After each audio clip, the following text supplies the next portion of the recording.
Whether you're a die-hard fan or just looking for a good laugh, this monthly series promises to deliver the unexpected with a dash of humor. Tune in as Lance and BT dissect the what the fuck moments that make MMA and pro wrestling the exciting spectacles they are. It's time to let loose and embrace the madness with the WTF News Desk, where Lance and BT bring you the 10 strangest and most fun topics each month, leaving you entertained, amused, and eagerly awaiting the next episode.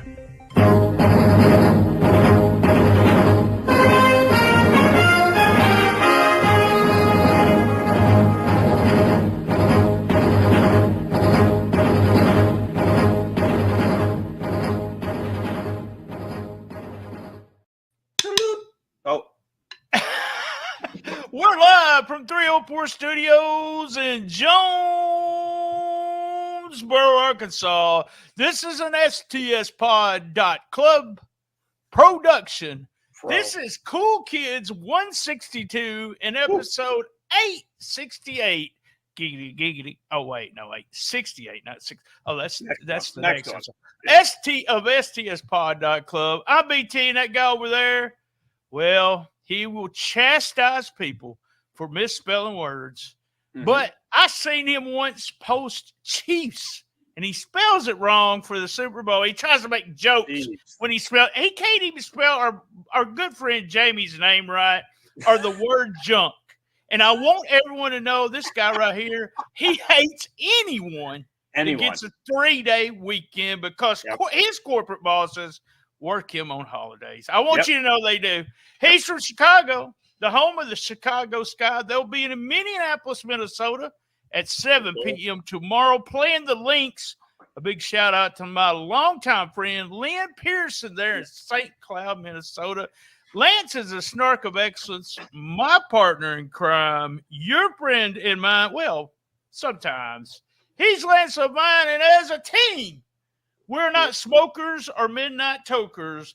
We're just the gangsters of love of podcasting. There we are. All yeah. Right, I'll take that one. So, all right. How do you spell links? I'm concerned because if it's sausage links, that's a different. Lynx. Oh, see, I thought it was sausage links. I was getting. Well, I need some supper. I need supper over here. You was getting hungry. Minneapolis, they're playing the Lynx. So yeah, you know where I'm at tonight. I'm in the Oreos Coca-Cola. Oh, here we go. I don't think I have a drum roll.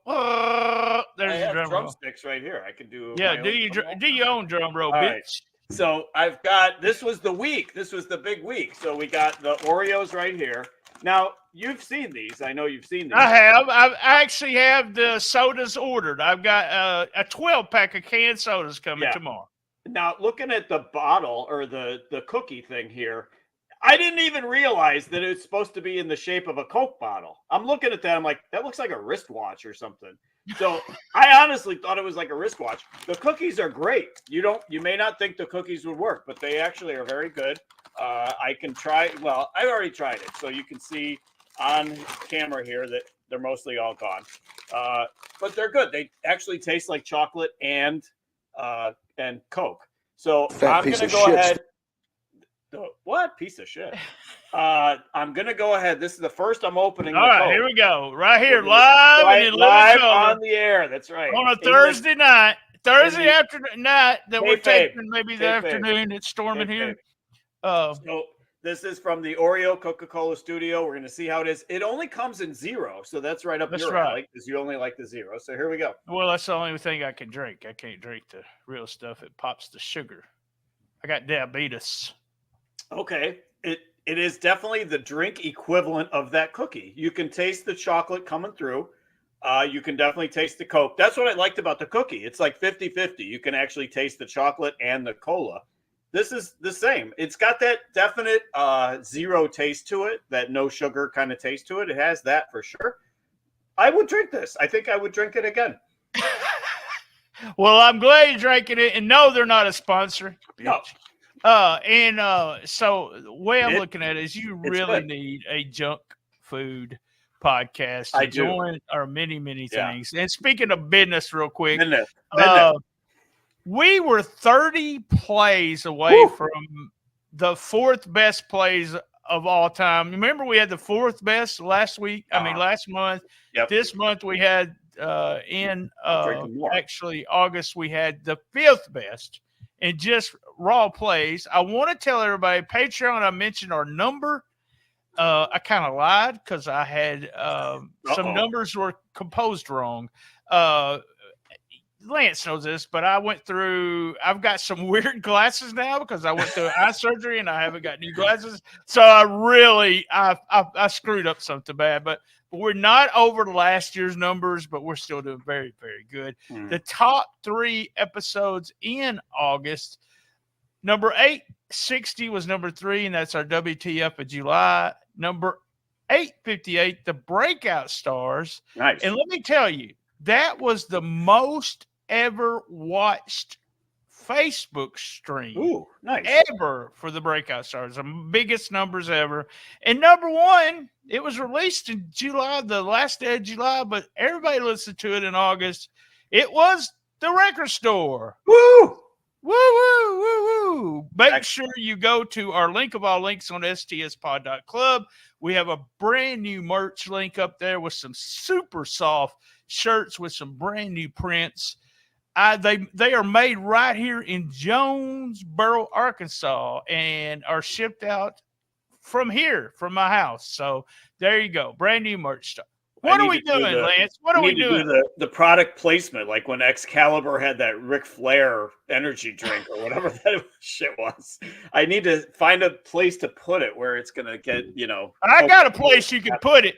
Yeah, it's going down my gullet. Straight up your... Right in my gullet. That's where keeping it clean for the kiddo. So this is the WTF News Desk for August of 2024. We've always said we don't want to look at just the old news stories because Meltzer and Keller and all those guys cover the news stories better than we could ever. And maybe better than we could ever. But we wanted to find the weird ones, the outrageous ones, the bizarre ones, because nobody really had that angle covered. And God knows we haven't had a month yet. In how many years have we been doing this? 6 years? I always behind the scenes kind of thing. I send you my stories. Yeah. This is your baby. You write it. But there's many a months that I send you 4 stories or 5 stories, and I say, "Do your magic," and then you send me back, and I'm like, "What the fuck? Where did he get this stuff at?" But it's always something there. We can't believe we're still doing it.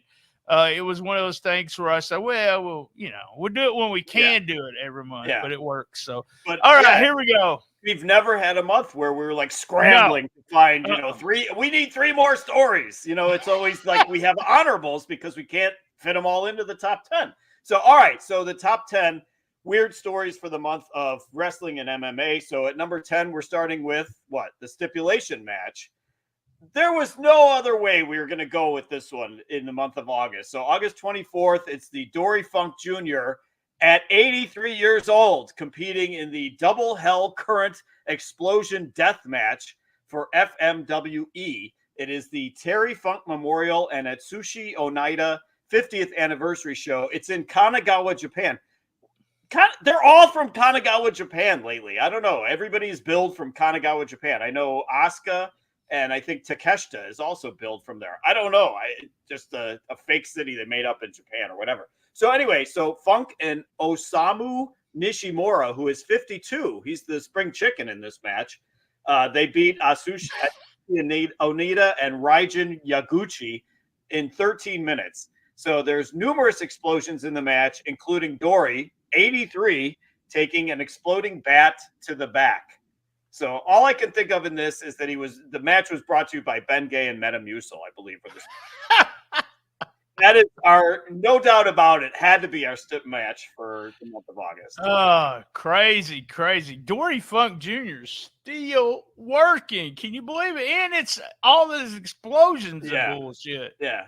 I believe there were some smoke and mirrors. I'm not 100% sure. No, I'm not sure you know what that means. So. I don't know what that means. Yeah, that's new to me. So, all right. And at number 9, we go to Kevin Kelly and the boys sue TK for name calling. They called me names. So I have the shoot name of Kevin Kelly. It is Kevin Foot. I don't know if you knew that, BT. It might be Kevin Foot-E. It might I be know. Kevin Foot-E. Be footy. So Kevin playing footsies with TK or not playing footsies, apparently. So Kevin Foot, a.k.a. Kevin Kelly. I know you like the shoot names. He sues AEW on August 30th in Philadelphia. Ew. It smells just saying that word. Claiming that they breached his contract. He's also suing. There's that face. Cover that up. He's also suing Ian Riccaboni for calling him names. He called him names. So I'm not going to get into this QAnon stuff. He accused him of being QAnon because of the movie and all this. So Foot says in the lawsuit, he says that all of this mess has caused him to lose business opportunities. He suffered humiliation, embarrassment. I think they're both the same thing. Loss of wages, loss of goodwill, and marital issues. So apparently he's having marital issues in the bedroom because Ian Riccaboni called him QAnon or whatever. So he had complained. He said he complained to AEW and that nothing was done about it. And then he was let go. So like a triple whammy. So because Ian Riccaboni called them names.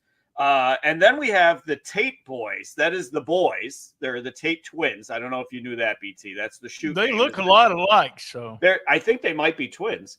So they were fired in April for no-showing events, and they claimed it was a misunderstanding because the air flights were all messed up or whatever. So they were supposed to go. They were supposed to go out of Nashville, I think, but they went out of Knoxville, Nashville, or something like that. Come on, and they didn't show up. So Kevin Kelly to me is a loss to the promotion. He was great till it went south really quickly at the end there. But did anybody even notice that the boys were gone? That's what I want to know. At number 9, Kevin Kelly. I don't know if they got a case because as part of your, that would be me.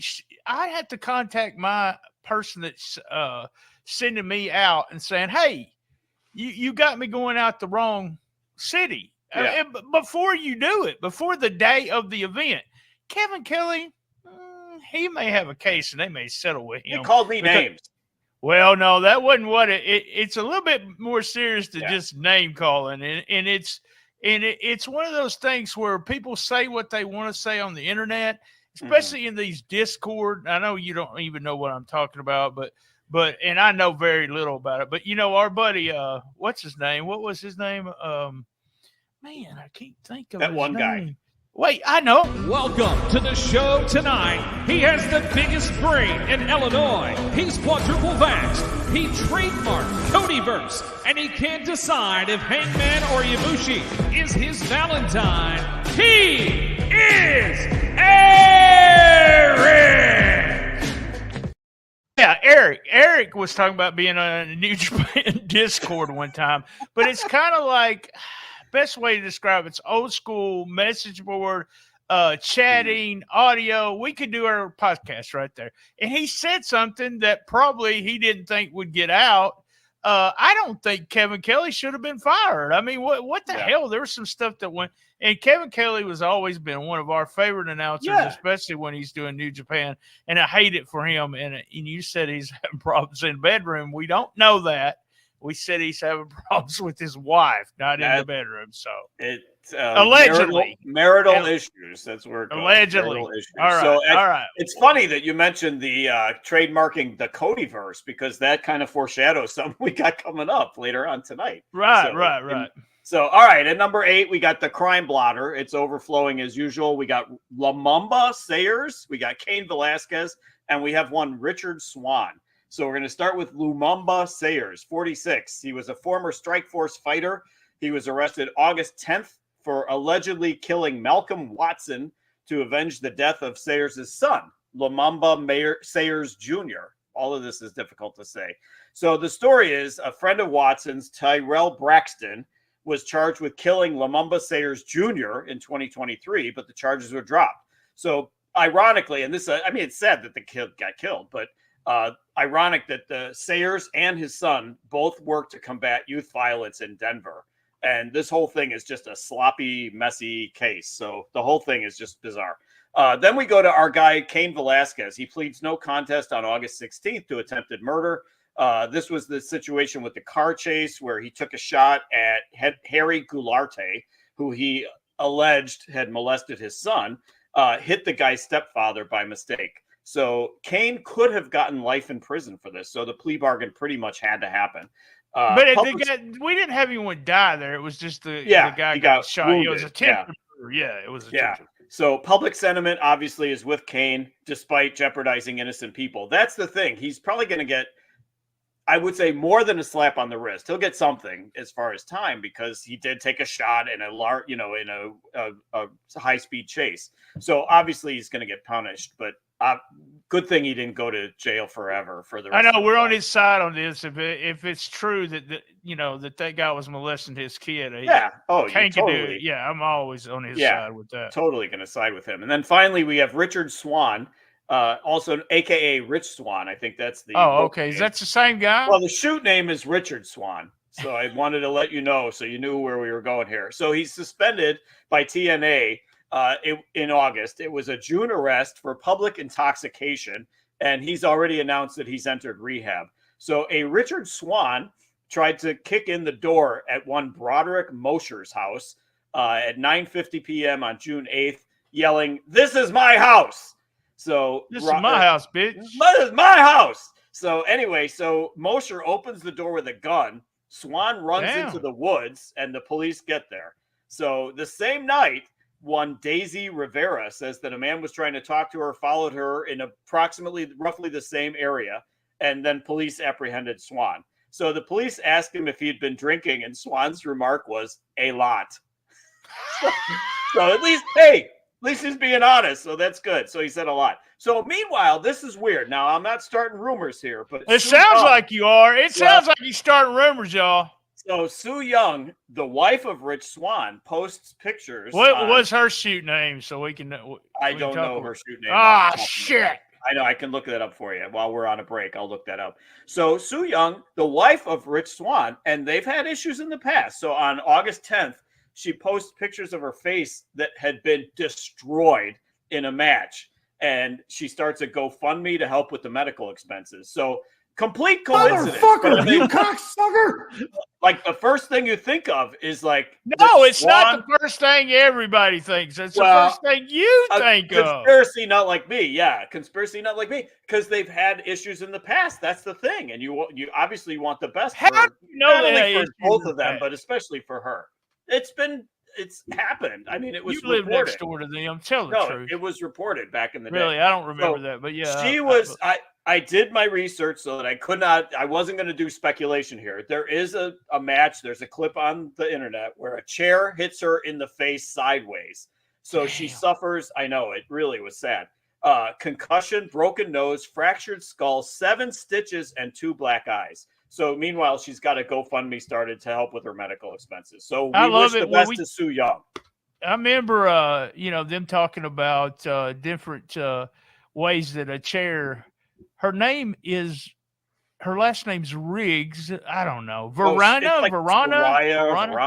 something like that. Yeah, that's right. Rhonda. We'll call her Veranda. Ask those P3 radio guys. Hey, let me tell you something. I had the opportunity one night to see Sue Young naked, but I was a gentleman. Look the other way. And you looked the other way. I did. I was a gentleman. We actually held a curtain up for her so she could changed in from real close to her, and we didn't look. My buddy might have looked, but I did.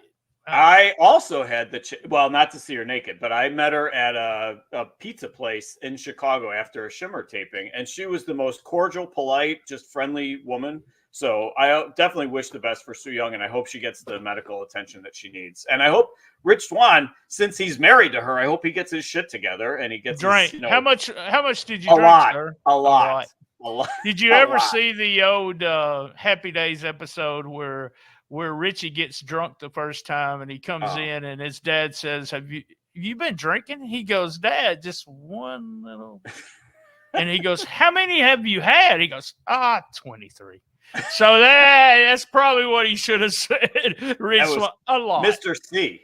All right. Yeah, Mr. C. Speaking of a lot, here we go. Are you ready for that? Here's the drumsticks ready. Here it is. Woo! Here we go.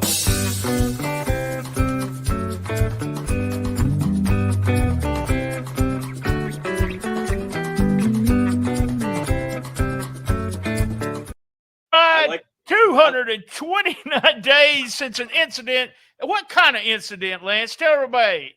I love the new graphic. That might be my new toilet. I think that was my new toilet.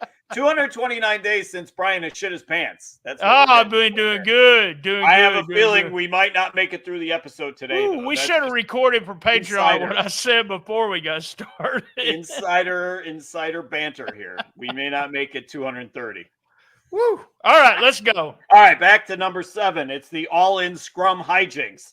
Oh, so God. on August, I wish we ever had somebody at a scrum that could report on these things for us. If only we ever had somebody at a scrum. Had that little girl that time. What was her name? Oh, Izzy and AJ. Yeah, we did have them. That's true. Yeah, and now she's a wrestler. So there you go. So, all right. So all in scrum hijinks in London. So it was August 25th, the media scrum for the London All In. Will Ospreay, the GOAT, as it were, he spots Meltzer.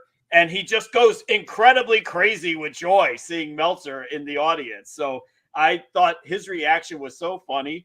At I Eat Her tweet. You know what I thought it was? I thought it was so gay. Just leaving this voicemail. I love you, Dave. I just watched MJF versus the GOAT, and it was 10 stars. Match of the year candidate. That's right. Again, I love you. You are my hero. That is, I don't know what that is. I'm not sure who that Marking is. out for Dave Meltzer of all people. That's the reason Dave gives him all them stars. Yeah, of course. So. Yeah. So we had the comment from at I Eat Her tweets. He said, "Damn, the glaze is crazy." I don't know what that means. The glaze, I'm not sure what that is, but that was when he said that, reacting to Ospreay's reaction. And then we have at Phoenix Maximus 2 said Dave came 3 times during that ORES conference. So an ORES conference. So he couldn't get it right. As we know, if you misspell a joke, it just negates everything. No, it did not mess that up at all, Lance. So, only you think that. Phoenix continued on. Beyond happy Ospreay is in AEW instead of WWE. The sight of a WWE star marking out for Meltzer would have hurt stock prices. So apparently Phoenix Maximus, knowing business acumen, he's very highly business acumen. So the same scrum, we had more shit going on. The same scrum had the weird interaction with Mercedes Moné, where she jumps down this guy's throat for asking her about her divorce. So yeah, she asked. He said she did have a scrum sometime. She had an interview where she talked about her divorce, and then she jumped his ass. Like, are you going to ask me out? Yeah. I was like, what? She says, "I'm not going to date you," and then she says, "Are you getting ready for something, brother?" I'm like, just hearing her say "brother" was weird enough too. So the guy was asking her if she could offer advice to somebody else who might be going through divorce, but it did come across awkward for sure. But I thought she overreacted on that. I really did. I thought, on the one hand, it felt like almost like she was still playing her character, but there was a little bit of reality that she was pissed by the question. She talked about the divorce in a podcast like a week or so before that. So she brought that shit up. Fair game. It's fair game. Yes, sir. Yes, sir. So what do we want our scrums to be? Do we want them to be real, or do we want them to be kayfabe storyline? It's like, you got to make up your mind. What do you want here? Because people complain about the WWE scrums because they don't ask legit questions. And then this guy does. And she comes down on him for it. One of the most popular phrases now was at a scrum, because Cody and Uso had been drinking a little bit. So the yeet thing, he just kept saying yeet when he'd ask a question at a scrum. So I guess AEW has had the worst luck with scrums. I wouldn't even do them. So yeah, yeet. There we go. So at number 6. All right. While you're talking about number 6, I want to go ahead and put this up. I'm not going to have the sound, but if you're watching this, you can actually watch what he's talking about as it's happening. So go ahead. At number 6, if a fire alarm goes off during a Colt Cabana match and no one is around to hear it, does it really make a sound? So it's the August 28th Dynamite taping. The match is between Colt Cabana and Satnam Singh. Oh, God. Can you hear the sound? I cannot hear the sound, no. Okay. So the match is Satnam Singh and Colt Cabana. It's in Champaign, Illinois. Shout out to Champaign, where I went to school. I think there's about 7 people in attendance. A fire alarm starts going off, and nobody moves. So I think there was, I mean, maybe I'm exaggerating, but maybe there were 14 fans in attendance. I think they were suffering from narcolepsy because the match, like they gave on the match and they just didn't know what to do because there was a fire going off. It's just a bizarre situation. Nobody's getting out of their seat. You know, they're saying evacuate. There's a fire alarm, and nobody's moving. So. All right, I got a different version of this. It was because the Colt Cabana has so much charisma. Yes. That they didn't even notice the match was so good. They didn't want to move. He's like, hey, there's a fire alarm. I want to move just looking at it. So yeah, I'm getting the hell out of here. Satnam Singh is in the ring. Get me the Hey, man, don't be talking about Satnam Singh. Superstar right there. I love Satnam Singh. He's you know I'm going to like him because he's a huge guy. So he's part of the – he's no moose. I guess. No moose. Ain't no moose. Oh, so we're up to 5. Number 5. Yeah. We're fixing to go to commercial break. Guys, if you're watching the show right now on the live feed, and I hope you are, tell you what, if we go over an hour, well, you won't get it. But up to an hour, you'll get the full thing. When we come back, or as you're watching a commercial, remember it is for Memphis Wrestling tomorrow night and also Memphis Wrestling on Sunday. So make sure you write those dates down and visit them. And we get back from the commercial, we're going to do halftime. Oh, I thought 5, 4, 3, 2, 1. Oh, yeah, 5, 4, 3, 2, 1 when we get back. Friday, September 13th, Memphis Wrestling is live at the Lauderdale County Fair in Halls, Tennessee. It's free. And you never know who may show up.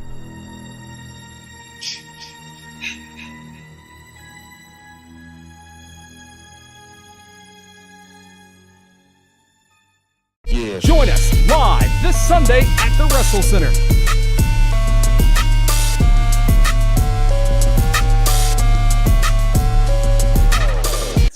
That's right. I am the Nap Queen. We're sponsored by Nap Queen. So there you go. What a coincidence. And Coca-Cola, Oreo Coca-Cola, too. All right. Now, I wish we did. Here we go. It's time for halftime.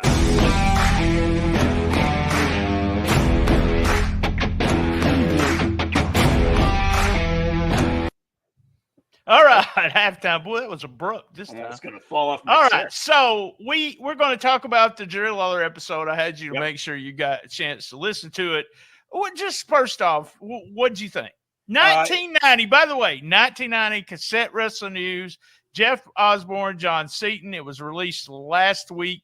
And let me, a real quick backstory is that Jeff sent me these about 3 years ago, sent me all these Cassette Wrestling News because I was looking for this cassette. We had no idea what the number was. Mm-hmm. We didn't, because we don't know how these are dated or when that happened. We didn't know none of that. So since it was in 1990, I got 11 episodes out. And then after coming back from the con, I said, I'm going to do so. I had a spot there where I needed an episode. So, hey, why don't we just start back with these Cassette Wrestling News? And it was the very first one in the stack, number 32.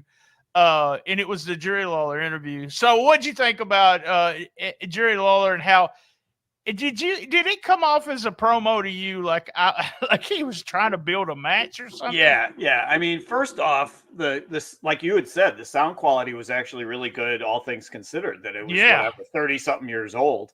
I thought it came across very much like how we criticize the old school wrestlers because you never got in the ring, brother. You as a sheet guy have no business talking about what we do because you've never been in the ring, which you have been in the ring, I might add.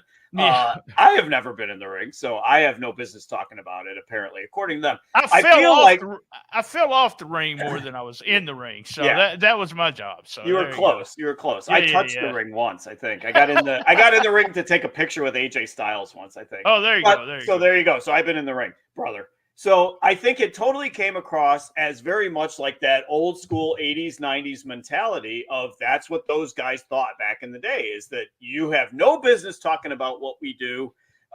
He went off on you. I was cracking up because I was dying laughing. Your lip was quivering. You ran out of the room. You started crying because he blasted you. So I thought, like, John had listened to it too, and John listened to it before I did. And John said he came across like a big bully, like basically he came across like a bully. I didn't necessarily think that, but I thought that he came across like that, how Roger Ebert shouldn't be talking about movies because he's never made a movie, how food critics shouldn't talk about chefs because they've never cooked a meal. Well, he had a really good comment about Siskel and Ebert. These fags, Siskel and Ebert. These fags, Siskel and Ebert. So times have changed. So, and then also the other thing that stood out to me, that comment definitely stood out, was when he blasted WWF at the time, saying it's a big joke over there. And I'm like, what does everybody other than Memphis, obviously, what does everybody associate Jerry Lawler with? It's WWF, it's being at the desk with Jim Ross for those many years. So I just thought, a little money changes everything, Lawler. He went off on you. I got a kick out of it because I know you have thick skin and you could take it. But it was just the biggest takeaway for me was that he was one of those old school wrestlers that just did not want anybody who's not been a wrestler to comment on his work. Yeah. Here's a little bit more is that, well, here's what got me. Comments that I made in Observer Yearbook. Thank you to David Meltzer. Yeah, David Meltzer, 1989 Wrestling Observer Yearbook. Thank you to the guy that sent this to me. I think he wanted me to kayfabe that he sent it. So no matter how good a heel Jerry Lawler is, his work rate has gone downhill ever since he won the AWA title. He did almost nothing but stall all year, is what I said. And also, have the Road Warriors drawn a dime in this last year? They aren't bad workers, but they can't carry a promotion like everyone once thought.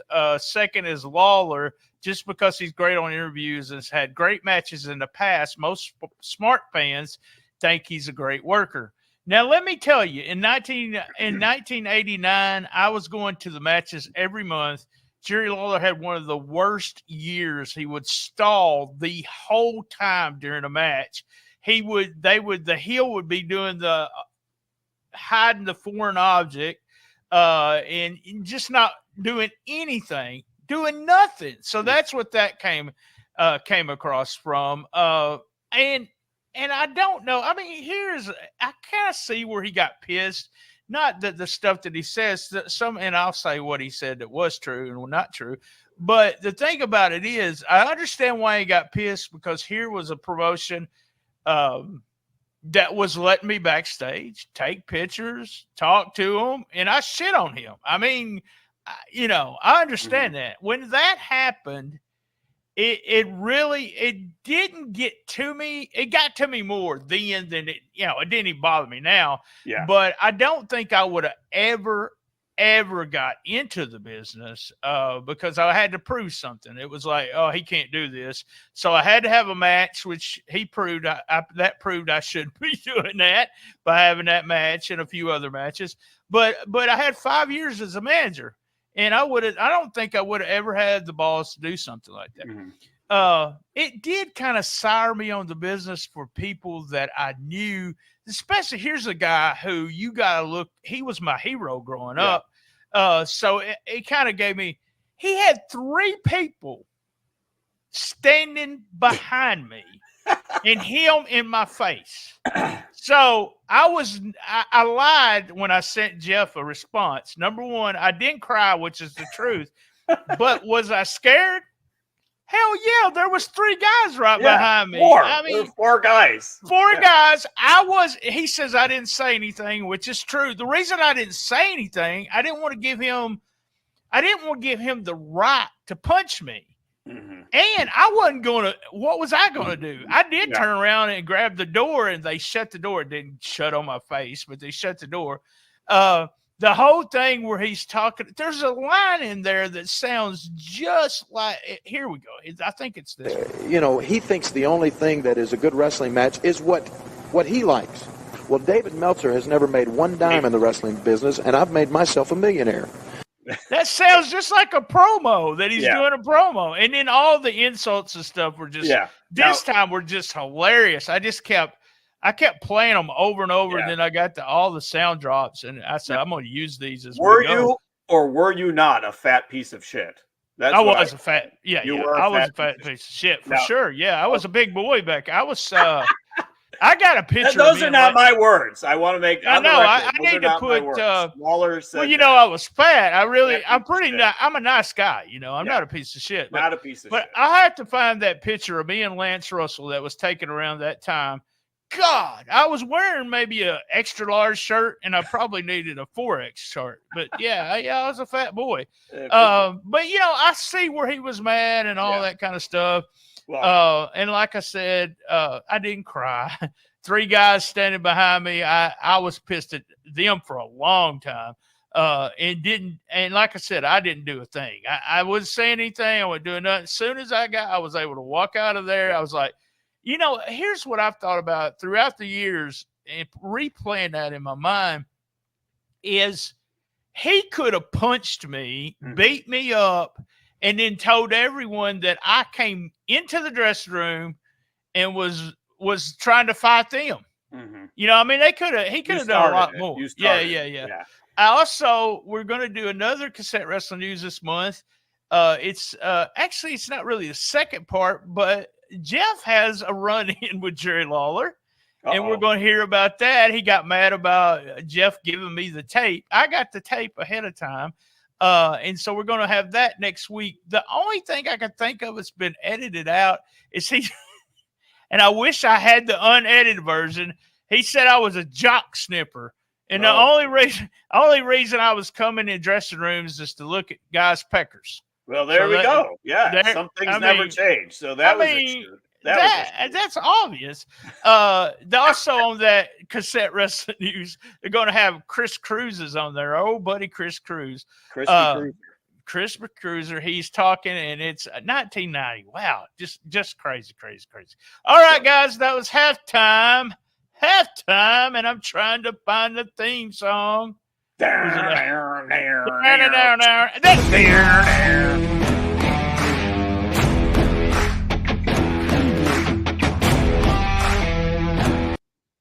All right, we're fixing a 5, 4, 3, 2, and 1. All right, you jock sniffer. So we go back to number 5, which is smut. That's a social media uproar time. This is clean for the kiddos. Pecker picker. It is not smut. Pecker picker. So if I call you jock sniffer, are you going to get Wood's Hey, attorney? did you notice something he didn't call me? Of all the names, marital issues for you. He didn't call me a goof.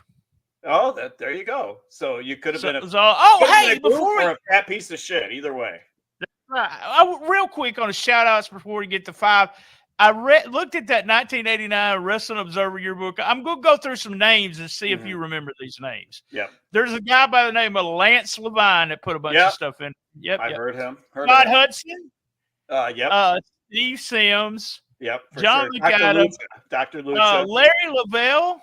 Is that Level or Level? You remember him? I don't remember that name. What about Bob Colossus? I remember Clausen, wasn't it? Clausen, yeah. I remember and that. Teresa DeMarie. Yeah, do you remember her? Was the president of the Bruno fan club or something like that, wasn't it? No, that's another girl. But yeah, she did a lot. Jeff Mullins. Yep. Juby J. Ernie Santilli. Shout out to Ernie Santilli. Heat there. There's heat there. Jeff Bowden. Yep, good guy. Mark Madden. And this name is real familiar, but I don't know. Sam Nord. Do you remember Sam Nord? Yeah, he was in California, if I remember right. He was in California and sent in a lot of results from there, I think. All right. Shout out to those guys if y'all are still around. Yep. The oldies but goodies right there.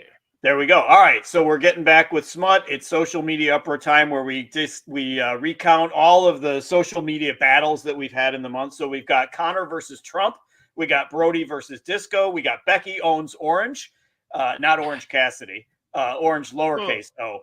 Logan Paul's blunder, and Hyan, friend of the show, Hyan fires off a zinger. Shout out to Jeff Zinger.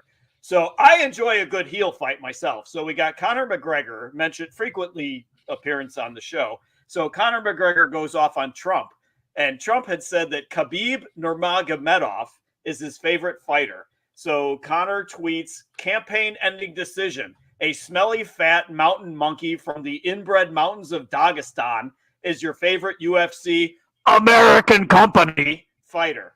It was all in caps, so I had to do that. Whoa. So Wow, abysmal. So that is Conor's comment on Trump. So I guess Trump, because, he's lost the endorsement of Conor. He got Taylor Swift the other day, but he lost Conor McGregor's endorsement. So that's too bad. So then we have reports surfaced that the House of Black are difficult backstage.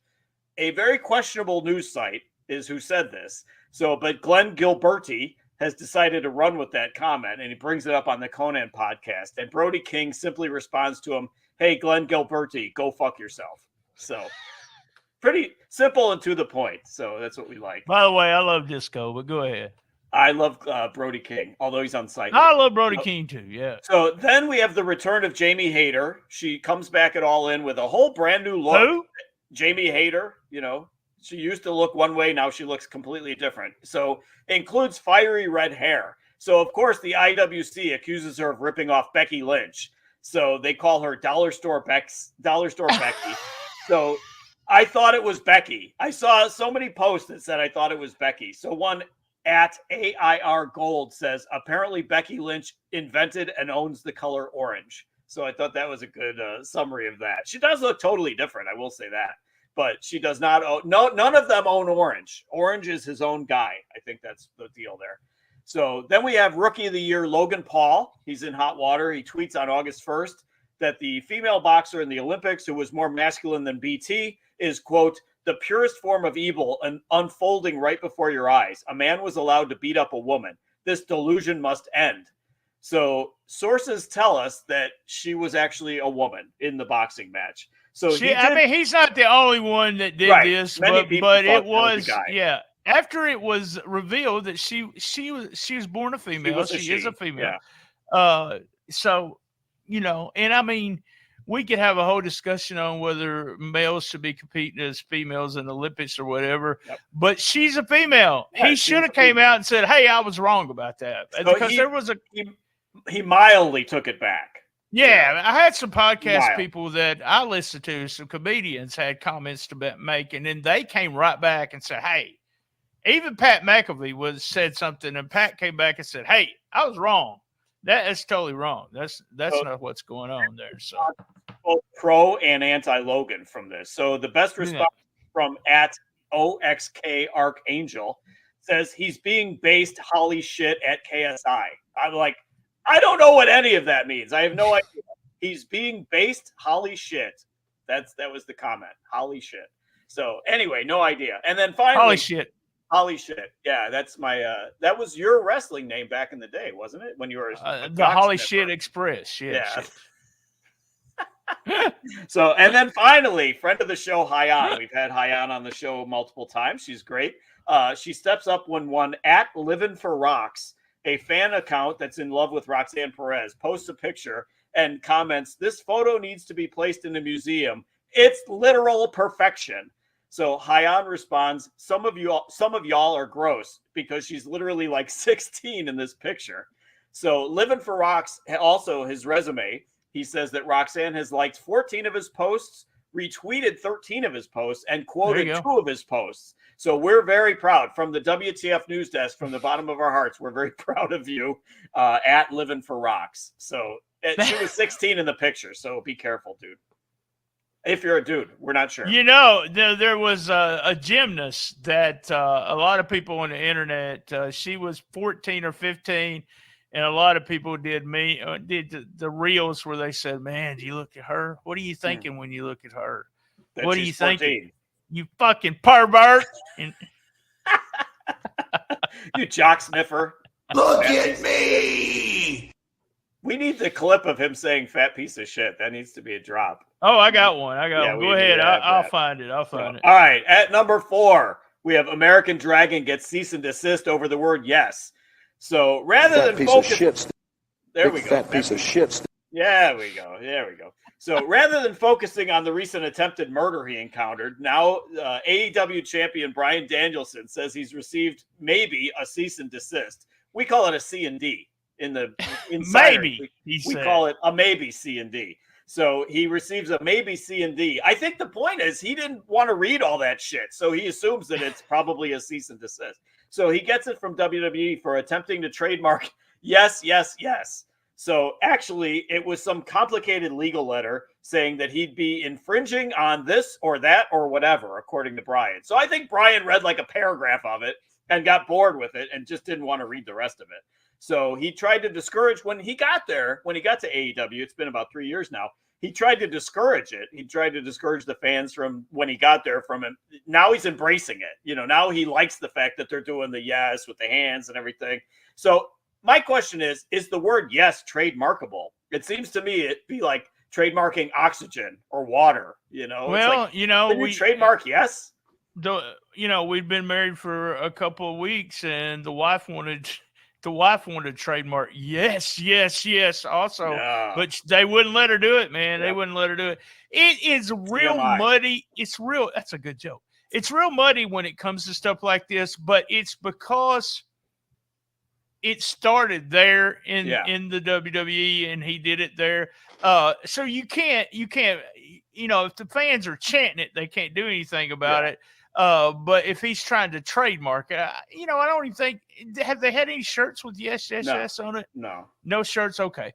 So they knew and he was trying to do it. So I understand their point of view, but I understand his point of view too. It's his dealio. So it's his gimmick, and he doesn't have much longer that he's going to be able to sell merch. So let him. No, because he's dying probably. He got killed at All In. He got murdered or All Out. Don't even mention that. Yeah. So all right, that'll be in next month's WTF. So all right, number 3, bracelet maker wants hers.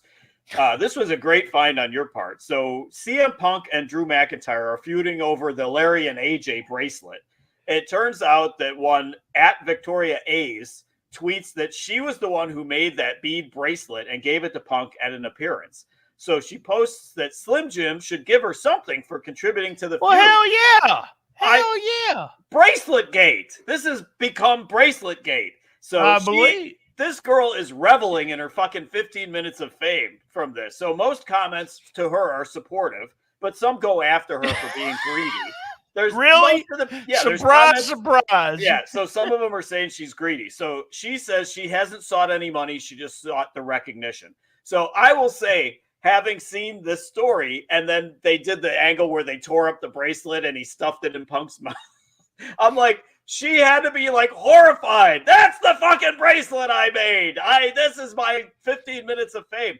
Now I'm assuming it was a fake bracelet. I don't know. This could be, this is kayfabe. That might have been a fake bracelet that got stuffed in Punk's gullet. But I don't know. But bracelet maker Victoria A's wants hers, God damn it. And why aren't you paying up, Slim Jim? Fuck you, Slim Jim. She actually what said what does Slim Jim have to do with it? Well, because they were the sponsor. She was just kidding around at first, and then everybody went after her and everything. And I think you can order your own bracelet, Lance. I know you'll go out of your way to get you one on WWE.com tonight and use the promo code. No, I don't. Punk and AJ, or AJ and Larry. I need the Larry shirt too. So, all right, at number 2, we have American Nightmare sues the American Nightmare. So hence my name on the screen there tonight, and the fact that it's not trademarked. So anyway, this is why people hate lawyers, I think, is this story. So we got punk rock musician Wesley Isold, who founded the band American Nightmare in 1998, is now suing Cody Rhodes and the WWE in federal court, no less, alleging trademark infringement. So Isold had trademarked the term American Nightmare in 2016 for use in music, clothes, and entertainment. Rhodes, on the other hand, trademarked it in 2019 for wrestling purposes. So they settled in 2021. I can't believe we never heard these stories, but they settled in 2021 on this whole thing. So the agreement was that the name Cody Rhodes had to be 75% larger than the words American Nightmare on the merchandise. So I don't know. There might have been a shirt where it was only 62% larger than American Nightmare. 59. Yeah, it might have been 69%. That gets your attention. Giggity. There you go. So Isold is claiming confusion in the marketplace, which always makes me think of the WWF Panda, World Wildlife Federation, claiming there was confusion in the marketplace. So some of the merch only says American Nightmare. So he's pissed about that because it only says American Nightmare. It does not say Cody Rhodes at all. Criminals! These people are criminals. They all need to go to jail. So Isold is now seeking $450,000 in damages. So I think he should hook up with Victoria A's, and they should make some American Nightmare bead necklaces and then just take over the world. I think that's where we're going. Hey, if I owned the rights to American Nightmare and it was Brian Trammell's American Nightmare trademark, and I said, hey, you can use it, buddy, but you put your name on it. I don't care. Whatever you do. And then you go out of your way not to put your name on something, and it's got some kind of logo that's totally different than what I'm doing. I can see their point of view. I also see where people just get sick of sue. But, I want to know, I always am interested, not actually in the case, but how they come up with the money. So where did we come up with the money that they caused that amount? Because, I mean, to me, I would just come up $1 million, and I kind of think they do stuff like that. Then they know they can be talked down. So now I am a music guy. I do a music podcast. It's called The Record Store. I wrote a book. Here it is right here. It's called All the Right Notes. You can order it on Amazon. I've never heard of the American Nightmare, the band. I'm sorry. I don't know every band. You've never heard of a band that exists in the last 20 years. No, that's not true. Very few bands. Every record store that you do. Foster the People. You did Linda Ronstadt and Linda Ronstadt. You are kayfabe. So, man, I'm sorry, kayfabe. So, all right, we're up to number 1. So it's another unfortunate month for Hulk Hogan. So we've got so many Hulk Hogan stories in the month of August. So TMZ releases video of Hulk, who may be racist. We have gone out on that limb before. He may be racist. We're not sure. So he's at an appearance at the Thirsty Cowboy in Medina, Ohio, for his new beer. It's August 20th. He starts ranting about Kamala Harris. So he's definitely. Well, hold on. You remember the new beer from last month where he fired a black girl? Yep. And I'm not defending him, but I don't know about if they would asked Hulk Hogan, how many beers have you had tonight? Yeah. He would have said a lot. So So I am going to speculate he was drunk during this appearance. So he's talking about, somebody brings up Kamala Harris. He's on stage. Cameras on him, microphone. He calls her a chameleon. So initially, people were bitching about he was calling because of her heritage or something. I think he literally just didn't know her name. So chameleon and Kamala sound similar. So I think he was just literally trying to make a joke there. But then he doubles down. He says, "Is she Indian?" And then he says, "How?" And I'm like, I was dying at that point because now he's implying she's American Indian, and she's not. And how, I haven't heard how associated with American Indians since like the Lone Ranger when Tonto would say how. So he's completely out of his mind. So I'm dying. So he thinks she's Native American. Also was going to body slam her. So he's going to drop the big leg on her. So he does blame it on the beers. And my comment on that is duh. A lot. Wrestling, a lot. Wrestling pundit Jim Valley asks, "What's the slogan of the new beer? Tastes great, more prejudiced." So I thought that was good. Then we move on. Jim Valley is a weird dude. God. Jim Valley is some funny stuff every now and then online. So then we have Hulk on the Logan Paul podcast. Rookie of the Year Logan Paul has a podcast. And so he's on there and he's complaining about the heat that he gets, saying that people still love Chris Benoit. I'm like, who loves Chris Benoit? I mean, to compare yourself to that guy is insanity. So same interview, he says that while he had creative control in WCW, he never used it. So I'm saying Pinocchio time, brother, on that one. So he never used his creative control that he had in WCW. So, and then just after all of these idiotic comments, the how thing was probably the straw that broke the camel's back. Director Todd Phillips decides that he's going to drop the planned movie biography of Hogan on Netflix. And I'm like, you think? So this was all lined up. Chris Hemsworth was going to play Hogan. And of course, Hogan makes the statement afterwards that this was his call, brother. He decided to pull out and not have the movie made about him, when it was really Todd Phillips, the director, that said, yeah, we're pulling the plug on this project. And then finally, August 29th, a site called Fadeaway Media, a guy who posts a lot about WWE. He's got 77,000 followers, so he's a real deal. So he posts a clip from a Hogan appearance on August 29th from one Robbie Roadsteamer, who is an anti-Trump comedian. It's at another beer appearance, another promotion for his beer. So hold on. I'm going to play this, guys. If you're watching, y'all should be watching the video. Yeah. So this is really the look that Hogan gives is just hilarious. Once he realizes what's going on. Hell yeah. Look at the shirt, the MAGA powers. MAGA We're going to destroy the woke. What are they going to do when we drop the big boot on trans and we drop the big boot on everything? We're going to drop the big boot on Social Security. Does that work for you, brother? Trump is a real felon. Benny with the Epstein Island. Trump, no physical, no political violence. No political violence. No political violence, though.